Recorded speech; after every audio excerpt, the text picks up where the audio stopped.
풍성이 임하기를 간절히 축원합니다.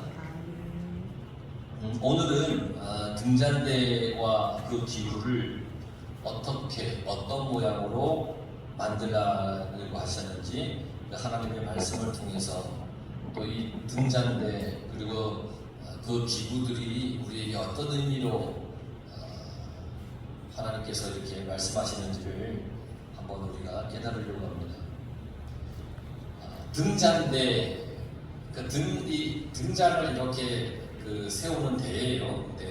등잔대와 그 기구를 하나님은 순금 한 달란트로 만들려고 그랬어요.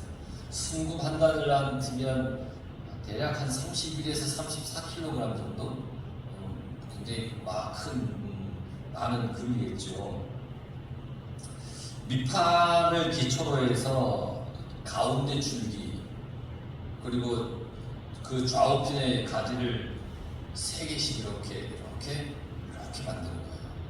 하나가 있고 이렇게 둘, 셋 이렇게 해서 이렇게 만드는 거예요.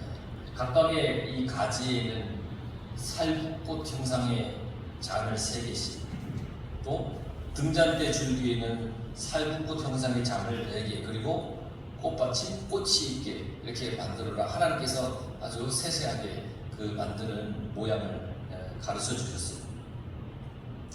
줄기와 가지 위에 등잔을 1개씩 두어라.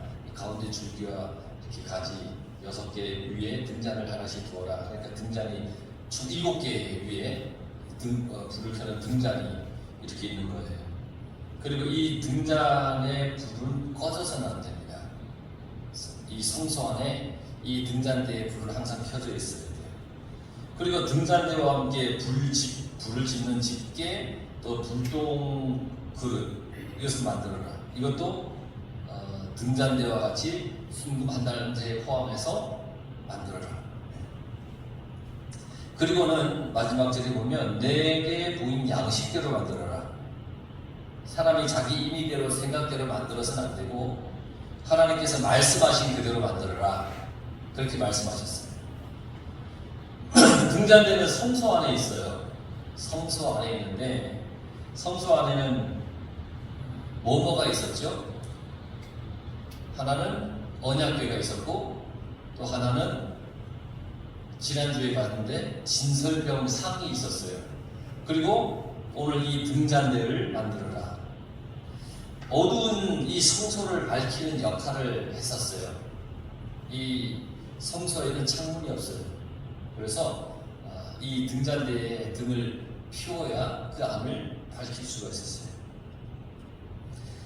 빛이라고 하는 것은 보게 하는 거잖아요. 우리의 눈에 이렇게 보게 하는 거죠. 빛이 없으면 어두울 때 난감해집니다. 빛이 없으면 아무것도 안 보입니다. 앞을 분간할 수 있어야 무슨 일이든 할 수 있지 않겠습니까? 내 눈에 뭔가 보여서 분간이 돼야 무슨 일이든 할 것 아니에요? 앞을 분간하기 위해서는 볼 수 있어야 됩니다. 뭘 봐야 분간을 하잖아요. 이것은 눈에 보이는 현상에 대한 분간도 말하는 것이지만 눈에 보이지 않는 것에 대한 것도 포함하는 말이에요. 내가 걸어가는 길을 잘 봐야, 잘 분간해서 잘 봐야 제대로 걸어갈 수 있는 거예요. 이런 것에 대한 분간도 있고 내가 어떤 삶을 살아야 하는지 분간도 해야 되지 않겠어요? 그래서 내 삶의 목표, 방향을 잘 정하는 거예요. 분간해서 어떤 게 옳은지 어떤 게 잘못됐는지를 잘 따져서 그게 분간하는 거잖아요. 그래서 내 삶을 살아가는 거예요. 나를 이끌 빛이 있어야 그걸 보고 잘 갈 수가 있어요. 동방의 박사들이 하늘의 별을 보고 예수님이 태어나실 베들레헴까지 그들이 걸어왔다는 거죠. 별이 그들을 이끌었어요. 볼 수 있게끔 빛이 계속해서 예수님이 계시는 곳으로 그들을 이끌어갔어요. 볼 수 있는 어떤 것이 있어야 됩니다. 눈으로 보든 마음으로 보든 뭔가가 내가 볼 수 있어야 잘 분간할 수 있고 제대로 갈 수 있다는 거예요. 주님은 우리의 빛이십니다. 내가 보고 갈 아주 명확한 빛이에요. 주님이 빛이에요. 빛 되시는 주님의 그 빛은 사라지지 않습니다. 그 빛은 영원한 빛입니다. 내가 살아가야 할 인생에 절대 놓쳐서는 안 되는 그런 빛이 예수님이십니다. 그리고 등잔대의 재료가 뭐였어요? 순금이었죠. 이 순금은 어떤 거예요? 어떤 불순물도 끼어있지 않는 순전한 금이에요. 순금. 갖고 싶으시죠? 순금. 어떤 불순물도 섞이지 않은 순전한 금. 주님이 그런 분이에요. 어떤 불순물도 들어있지 않는 순전한 분. 그렇기 때문에 우리가 믿고 따라갈 수 있는 분. 순전한 분. 세상 속에서 나에게 길이 되어 주겠다고. 내가 당신의 길이 되어 주겠습니다. 내가 당신의 빛이 되어 주겠습니다. 이런 것들을 보면 늘 나중에는 우리에게 실망을 줘요. 가끔 은행 대출 광고 같은 걸 보면 당신에게 희망을 줍니다. 뭐 이러잖아요. 빌려주겠다는 거예요. 그냥 빌려줍니까?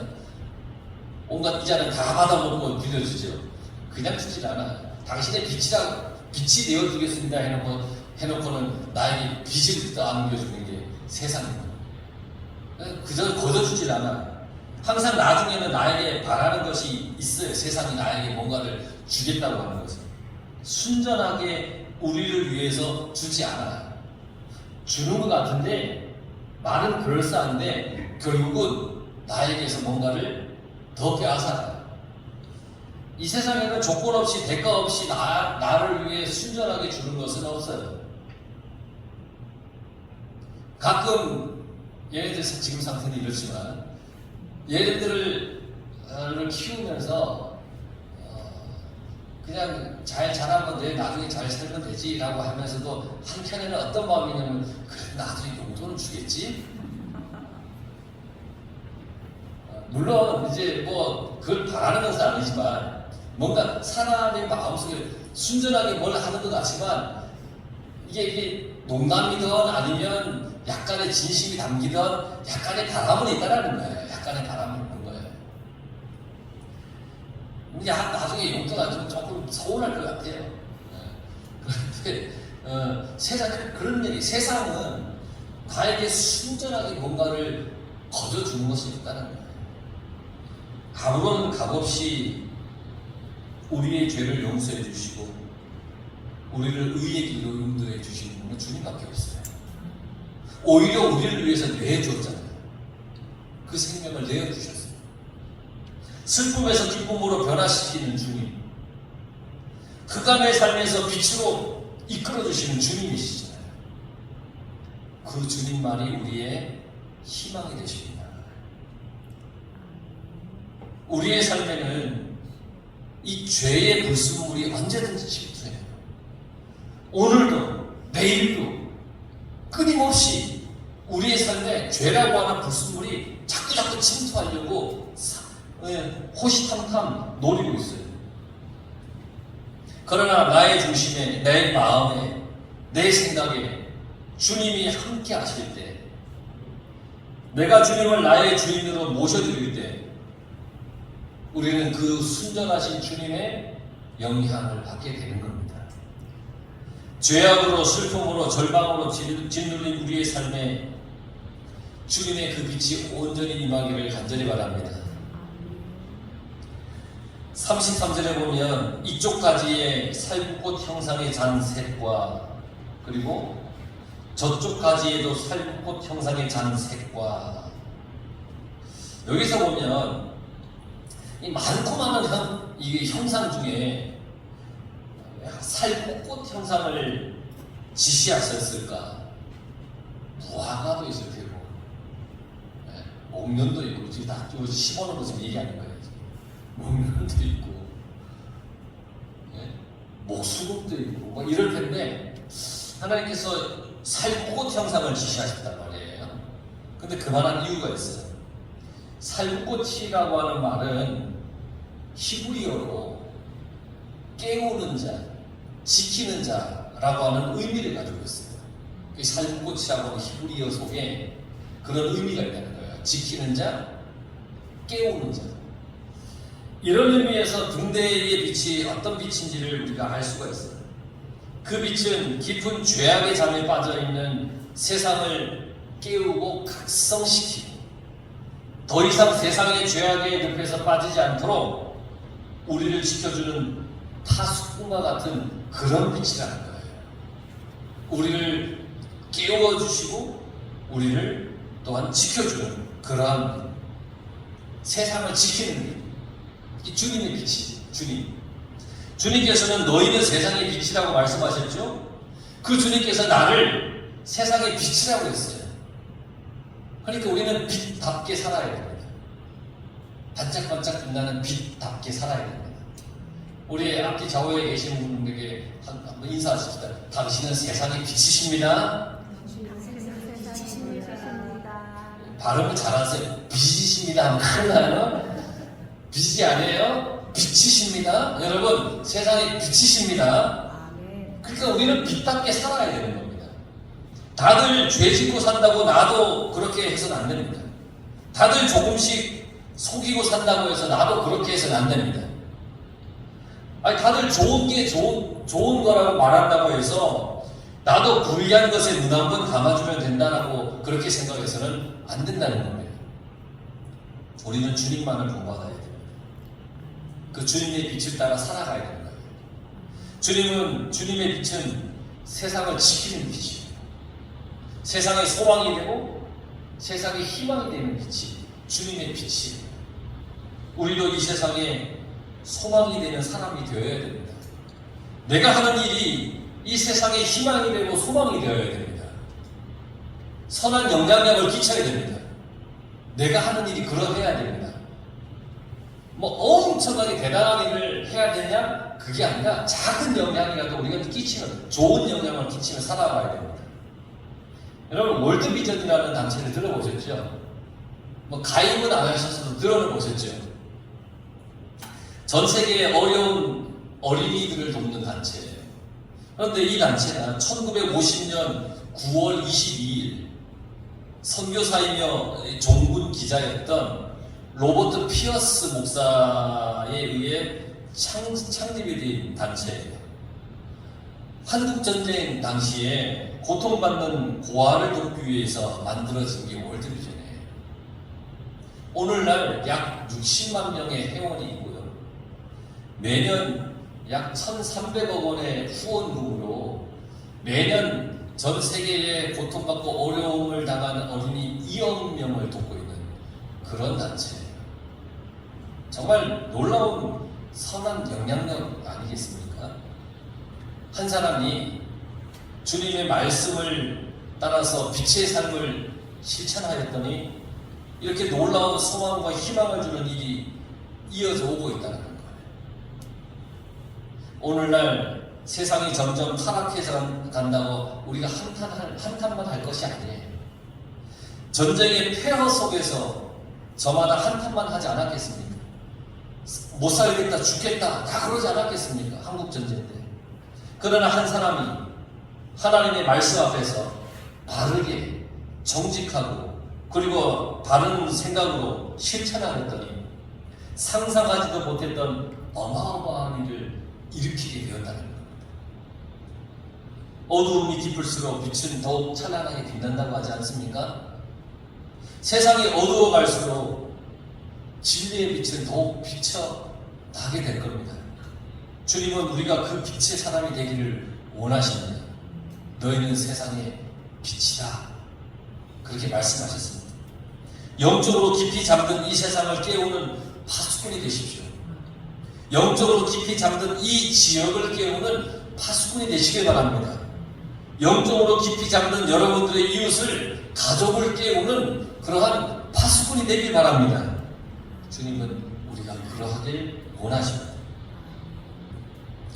35절에 보면 이런 말씀이 있죠. 35절에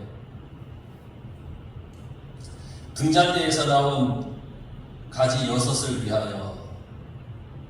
등잔대에는 하나의 줄기에서 6가지가 뻗어 이렇게 나왔어요. 하나의 대가 있고 하나, 둘, 세 개 이렇게 좌우에 3개씩 가지가 뻗어져 나왔어요. 그래서 동시에 7개의 빛이 비추게 되었어요. 위에 7등잔이 이렇게 있으니까 7등잔과 7가지로 되어 있지만 결국 한 줄기에서 달라진 한 몸이라는 거예요. 우리는 각각의 사람이죠. 여러분의 옆에 있는 사람과 나는 각각의 존재예요. 서로 달라요. 다 다른 사람들이에요. 그러나 우리는 주님이라고 하는 등대에 달려있는 줄기들이에요. 주님이 말씀하셨잖아요. 나는 포도나무여 너희는 가지라. 가지가 나무에 붙어있지 아니하면 죽는다는 거예요. 각각의 가지이지만 하나의 나무에 다 붙어있어요. 우리는 주님이라고 하는 나무에 달려있는 가지예요. 제각각이라고 말할 수 있지만 그 나무가 없으면 우리는 절대 살아갈 수가 없어요. 주님이라고 하는 그 나무에 붙어있지 않으면 살아갈 수가 없어요. 그래서 우리는 주님 안에서 하나인 사람들이에요. 주 안에서 다 하나예요. 주님이라고 하는 나무에 연합되어 있는 사람들이에요. 에이, 난 싫어, 나갈 거야. 떨어져 나가면 그럼 죽는 거예요. 근데 우리는 살아야 되잖아요. 영적으로 살아야 되고 영원한 생명을 얻어야 되기 때문에 주님이라고 하는 가지에 연합되어 있는 한 형제 자매라는 거예요. 주님을 떠나서는 안 되는 사람들이에요. 주님으로부터 공급받는 영의 양식이 없으면 우리는 살아갈 수가 없는 겁니다. 아무리 내 능력이 뛰어난 능력을 내가 가지고 있다고 해서 그걸 보이면 내가 뛰어난 능력을 보이며 산다고 해도 많은 영향력을 끼치며 산다고 해도 가진 것이 많고 학식이 많다고 해도 내가 주님으로부터 떨어지면 아무 소용이 없는 거예요. 그러니까 모두가 주님 안에 하나의 가지임을 우리가 늘 깨달으며 믿음의 공동체가 되길 간절히 바랍니다. 38절에 보면 불집게와 불똥그릇이 나와요. 불집게는 등잔대에 타다 남은 심지를 자르는 도구이고요. 불똥그릇은 그 자른 심지를 보관하는 그릇이에요. 제사장들은 이 두 기구를 항상 옆에 두었다가 이제 새로운 불을 붙여서 성소를 밝히기 전에 등잔대의 심지를 정결하게 정리를 했어요. 불집게와 불똥그릇을 가지고 심지를 정결하게 정리를 했어요. 우리는 하나님께 참된 예배를 드리기 위해서 항상 회개의 삶을 살아야 됩니다. 정결하게 해야 돼요. 제사장들이 성소에서 하나님께 제사를 드리기 위해서 등잔대에 불을 붙일 때 우선 불똥을 제거해야 했어요.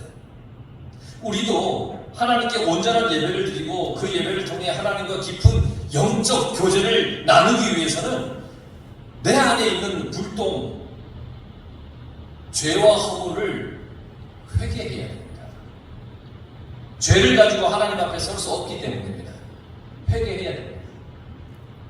시편 66편 18절에 보면 내가 나의 마음에 죄악을 품었더라면 주께서 듣지 아니하시리라 그랬어요.